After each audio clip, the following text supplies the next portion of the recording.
We'll guide you through how to create a Claude video with the latest methods and features.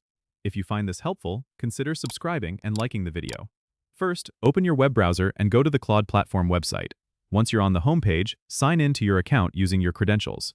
If you don't have an account, you'll need to create one by clicking on the Sign Up button and following the prompts to enter your details.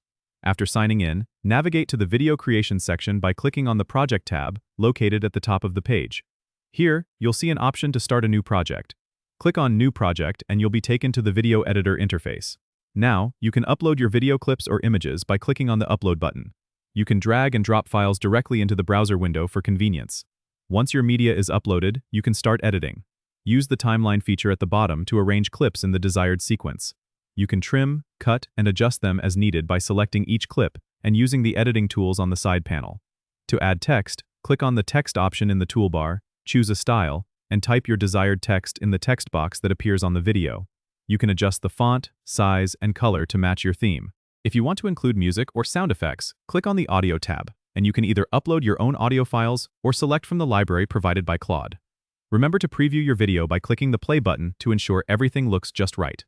Once you're satisfied with your creation, click on Export to render your video.